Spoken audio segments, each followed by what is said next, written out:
Earlier this year, Pat Hines and I and several other people managed to get in touch with some folks from the International Afrikaner Society. And we talked with them, and they offered to come to the meeting and make a presentation. And a couple of weeks ago, I got an email from the ex-head of the organization saying that they weren't coming, and they gave no explanation. So that kind of left me out on a limb. And I had talked to several people who said, "Oh, I just can't wait to hear the Afrikaners." Yeah. And I couldn't either, but that was not meant to happen. So I just waited around, and God opened another door like He always does. And I got a message, a note rather, in the mail from a gentleman who's a longtime league member, down in Mobile, who said, "I know a little bit about Rhodesia and South Africa both." So I said, "Wow, this is great." I said, "Sarah, what do you think?" She said, we need to ask this man if he'll come." So I called him and said, "Will you come to Wetumpka and talk for a few minutes about your experiences in Rhodesia?" I will not call it Zimbabwe.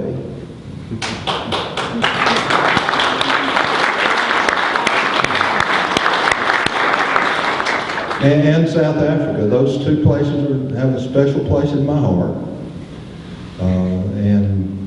The gentleman I'm going to introduce to you has been, shall we say, a tourist over there. And sometimes it's just better to, use terms like that. He's been a tourist over there. And he's going to give us a presentation about what things were like over there in the 70s,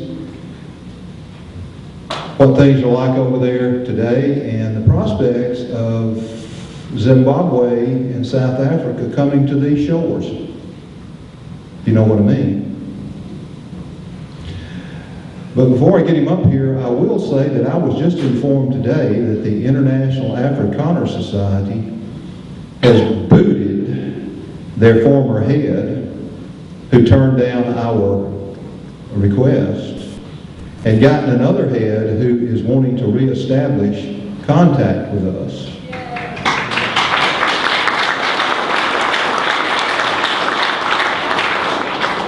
So just note that the PC, politically correct head of the International Afrikaner Association, has been sacked, and they've got one in there who does want to cooperate with the league. So that's very good news. But in the meantime, we have our guest who's going to tell us about Rhodesia and South Africa today, Mr. Robert Burnett of Mobile, Alabama. Robert?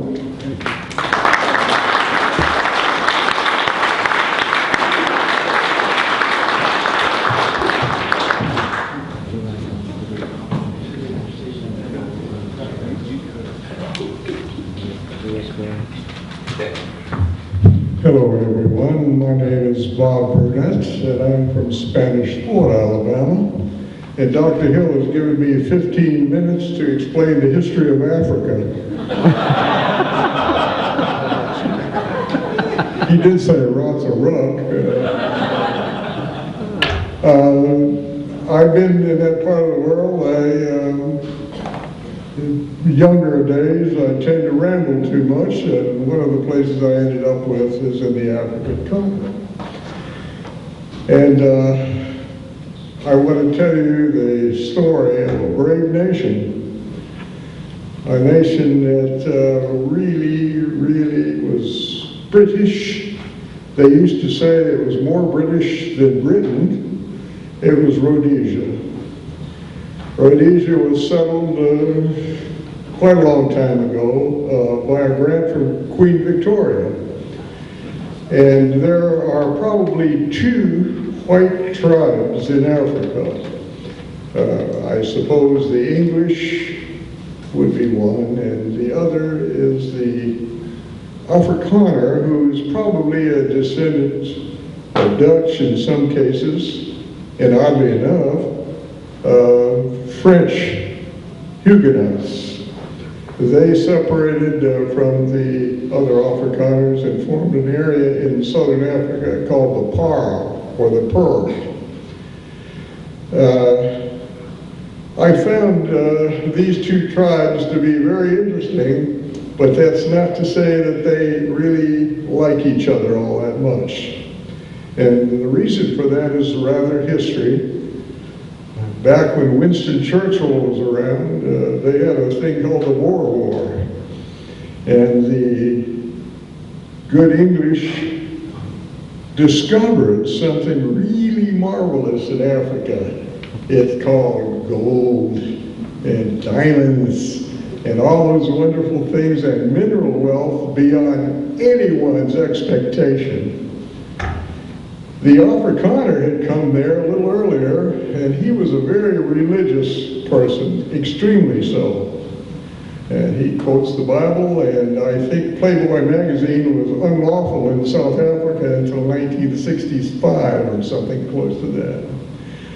They were farmers, by and large, agricultural, and they were not so interested in all the gold and the things that the English did desire.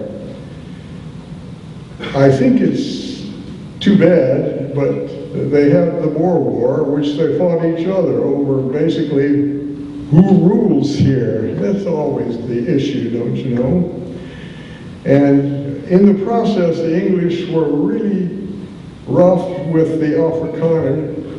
They formed something, the first concentration camps, long before the Russian archipelago, Gulag archipelago. And these concentration camps were rather unique in the respect that they took the Afrikaner women and children and put them in these camps. I think something like 80% of them died in these camps. So you can understand that as time went on and the memories did not fade, memories like that don't fade. That's why we're here. I have to say it was just a sad result, but they don't like each other much and they didn't cooperate with each other a great deal. Now, the Queen gave a mandate to the English to come into this part of the world, and you have to remember this was in the colonial period. And all the countries in Europe wanted a piece of Africa and all the goodies that they could find there. The Germans took southwest Africa, which is now Namibia, and their capital there is called Windhoek. And in Windhoek, the primary street down the middle was called Kaiser Wilhelm Strasse. Over on the other side of the country, the Portuguese came in and occupied Mozambique and also Angola up above Namibia. Everybody wanted a piece of the action, but the Russians found another way to do it. Communism back then was in its original form, was sort of an academic thing. The intellectuals of our world, God bless them all, they like to sit and contemplate the eternal verities, and they thought about a new way to live in the world called communism. And we would all share these things. Well, Russia happened, but it was an agricultural state, very remote. So the intellectuals in places like Paris and France and England, they spoke about these things, but it did not crystallize until something called the Spanish Civil War. And that's when the world decided, okay, I'm on this side, you're on that side, and so forth. It was a bloody civil war, but it really affected the upper class in Britain and to some extent the United States. The Spanish Civil War, we had people come from various other countries of the world to fight with the left. And the Germans and Mr. Mussolini at the time fought with the right, and everybody chose sides. And when they did that, they adopted an ideological position that superseded all laws and loyalties and appealed greatly to anybody who thought they were an oppressed minority group. We had traitors that maybe some of you recall. The Philby conspiracy was a group of very, very well intellectual, well-heeled, upper class, and also homosexual British. And they were loyal to the left and reported to Mr. Stalin. And so all these things sort of crystallized, and now it comes to my favorite expertise, or that's not a good word, my area of interest, which is Africa. So during this rich colonial period, the Russians decided to intervene, and in the country they called then the Belgian Congo. They changed names. It was the Belgian Congo, then it was Zaire, and then it's the Central Democratic Republic of Congo, I think is the current name. But the mineral wealth there that Belgium expropriated made Belgians very rich, and Russia knew that. And then there was all sorts of mining interests in the southern part of the country, and the Russians knew that. As a matter of fact, the Russians had a lot of these interests, and they thought, well, if we can control Africa, then we will monopolize all the great wealth of the world, because the United States and other places don't have these things.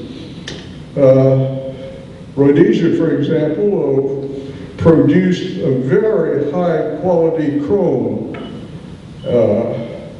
and would export it for profit, of course, and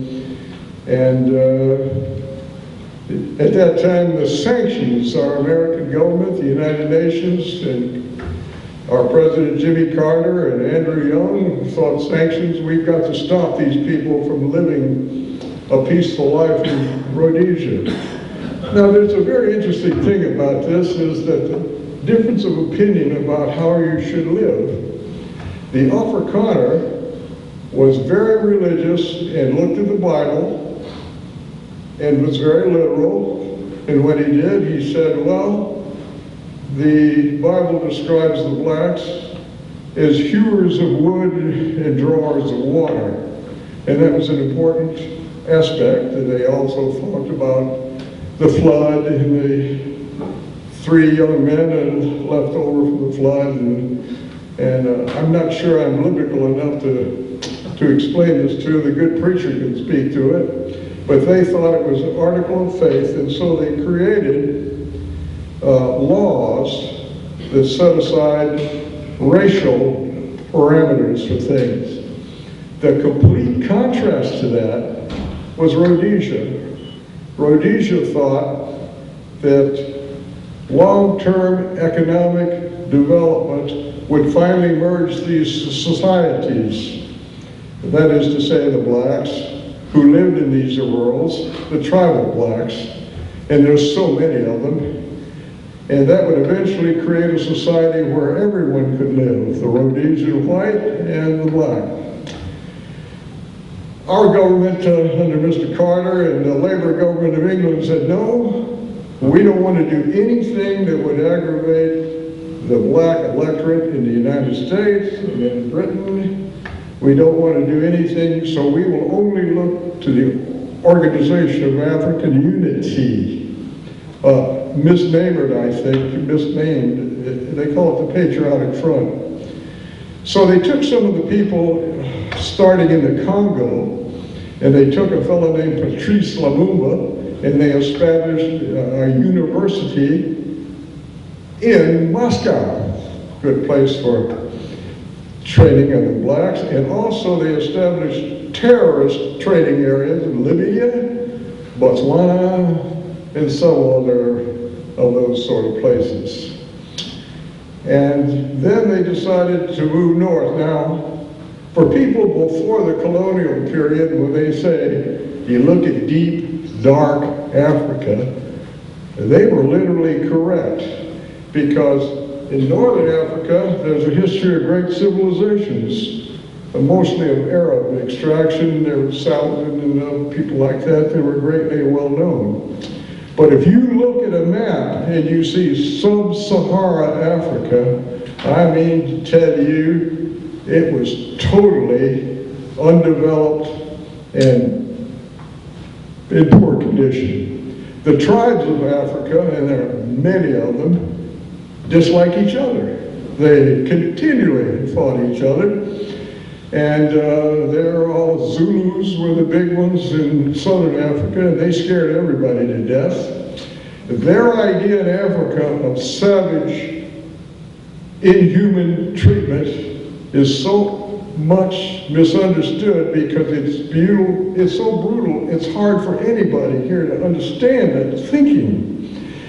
I've been in Africa and talked to some of the tribal people, and they just don't understand our society and the way it works. For example, they don't know why we have a calendar. They think the calendar is a stupid thing. If you get up in the morning and you're there, what's the point of having all this written down on a calendar?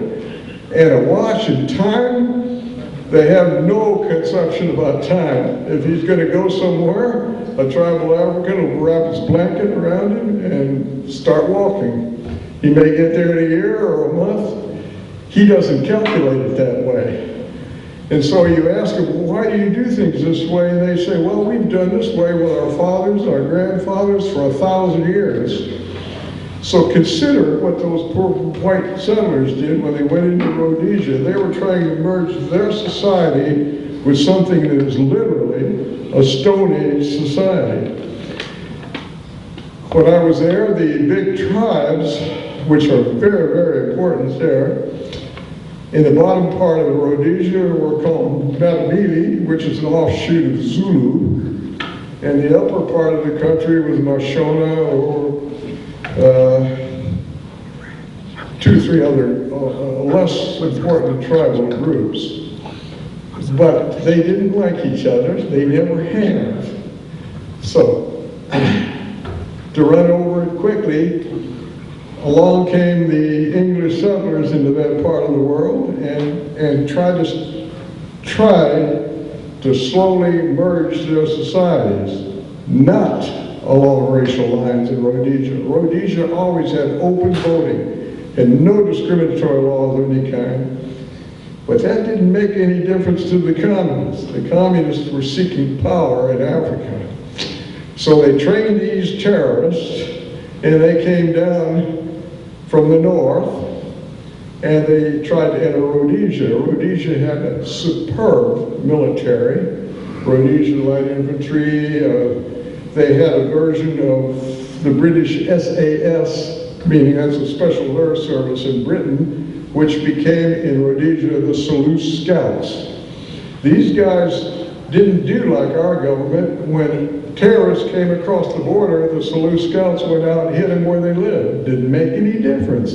And boy, that stopped it. They had a total control of the country from a military point of view, but treachery came in the form of the British Labour government. All Rhodesia wanted to do was live peacefully and develop and become part of the British Commonwealth. Right after World War II, they told Rhodesians, oh, well, we'll make you a part of the Commonwealth overnight.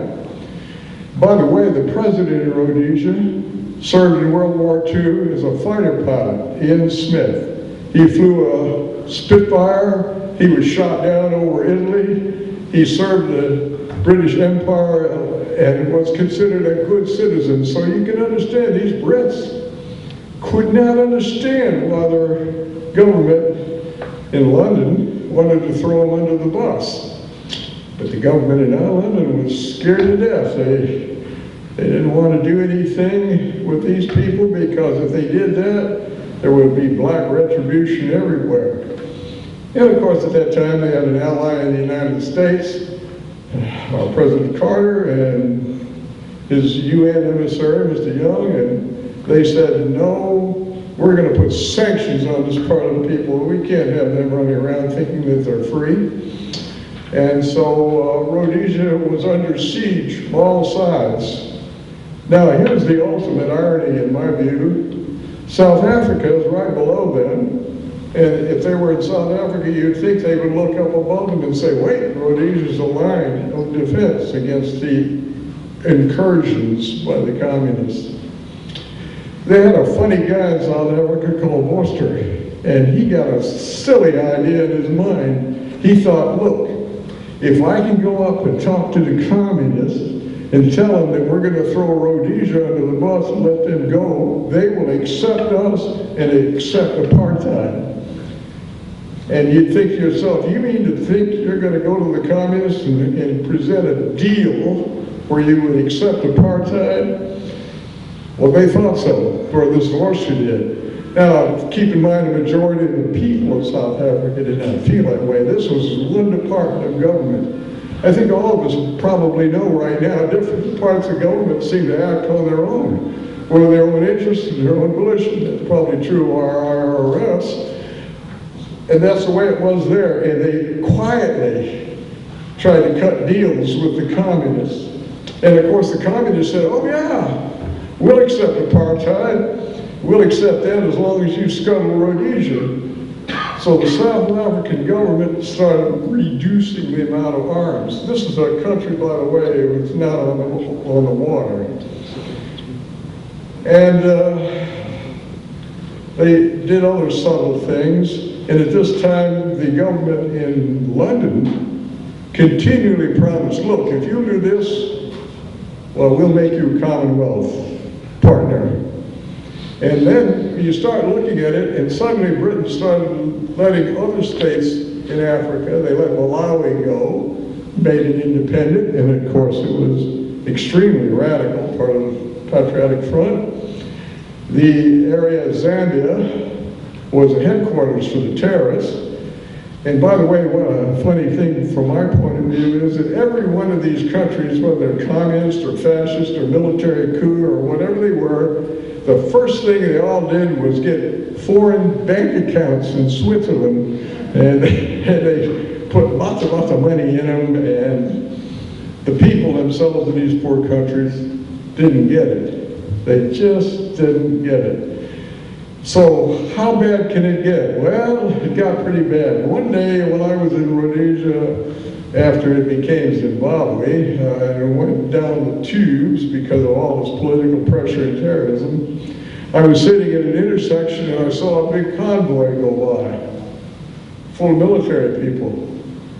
And would you believe who the people were in that convoy? They were North Koreans.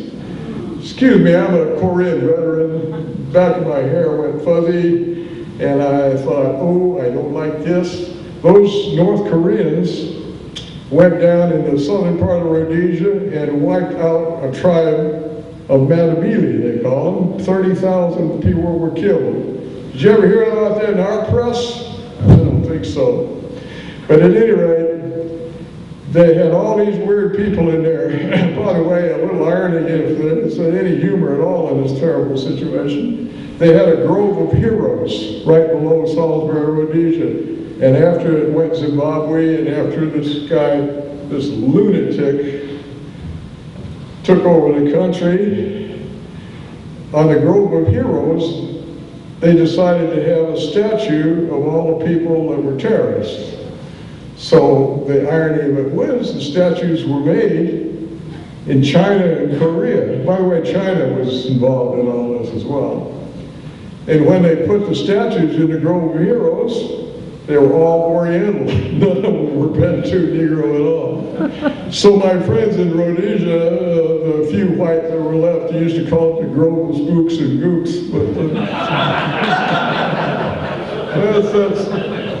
that's sad black humor, I think. But I always think to myself, what caused all this? The first was a fierce dedication by the communists.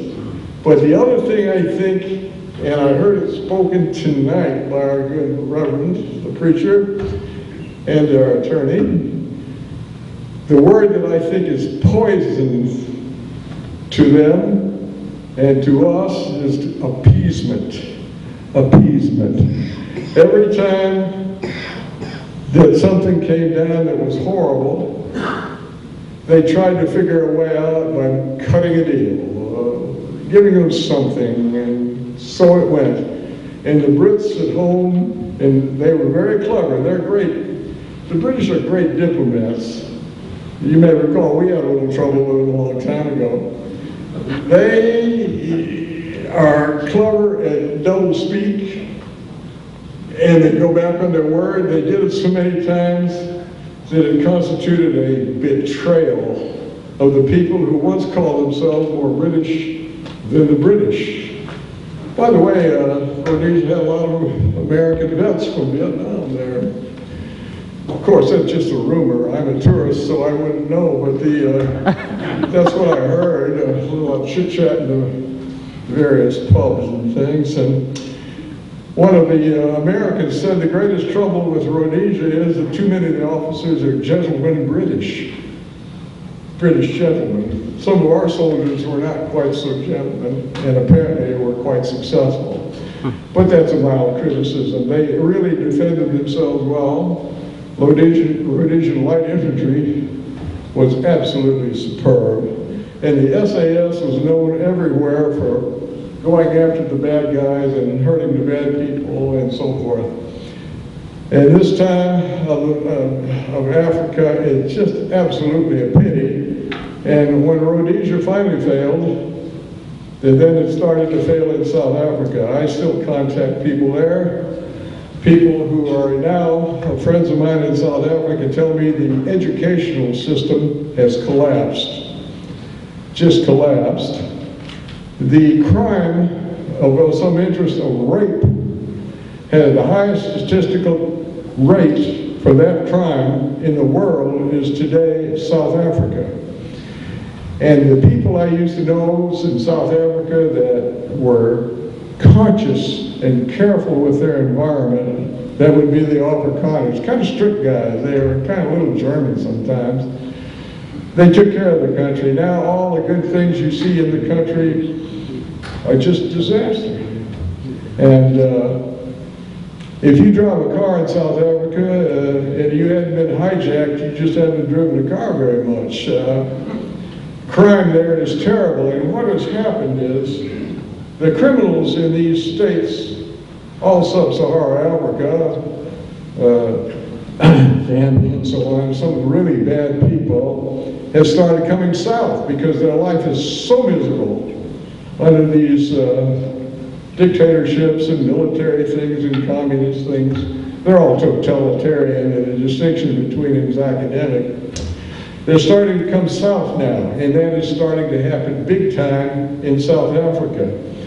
The tribal people in Rhodesia are absolutely starving to death. That country's, the money's worth nothing.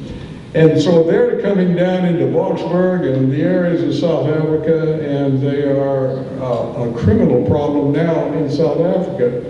Crime there is just endemic, and where it will go next, I'll never know. But I will leave you with one thought in passing. I have a few things on the table, some books, if you'd like to look at them. There's a South African Army used to be first class. They went up into Angola and really wiped out the Cubans. Perhaps you know that Cuba put an army into Angola, and the South Africans went up there and cleaned their plow and were ready to end it when our government intervened and said, no, you can't do that. You can't destroy the rest of the Cubans here. So the ones that were still alive went back to Cuba, I'm sure, and perhaps they enjoy the brave new world there. The result of this seems to be a fragment, a disaster for public civility, for the order of law and peace, and all the things that the Rhodesians once enjoyed in the middle of Africa. And I think, who's to blame? And that thing comes to mind, appeasement. Appeasement, constant appeasement. It's like the good attorney says, if you look to standards, and quit trying to negotiate your way out of it. Appeasement will not destroy you, but it has destroyed Africa. And now, time has passed, and Africa has gone back into the dark ages. Tribal disputes and warfare are endemic. And of course, so many people have been killed now, I couldn't tell you what the numbers are. You can't find them. In the tribal areas, those poor people were so easy to intimidate. If you live in a house with a thatched roof and a pole keeping you up, and somebody burns down your house, you're intimidated. And they intimidated by going into villages and finding someone who was vulnerable and torturing them in front of the whole village in order to frighten the people, and they did it horribly. You have to keep in mind, in the tribal world, it starts out with a corral. A corral is just a group of black people who generally live together. Now, they don't read and write, so they don't have any documents. The corral selects one person, and he goes to a meeting with the rest, and they select a chief, a tribal chief. Now, if it seems unique, it's been going on for thousands of years. And when they do that, the chief is a very important person to all these people. He is their structure, if you will. He's the one that guides them. And when all these chiefs in the part of the country have a problem, they get together in Intaba, the meeting of the chiefs and stuff, and they sort things out. Now, the communists realize this, so what the first thing they want to do is assassinate chiefs. That leaves these people with no guide, leaves these people with nothing but fear. And I think it is a sad thing in our time. But the saddest thing about it to me is that the British government absolutely is the one that caused this. The American government we had certainly cooperated. As a matter of fact, Jimmy Carter kept sanctions on Africa long after the British and everybody else gave it up.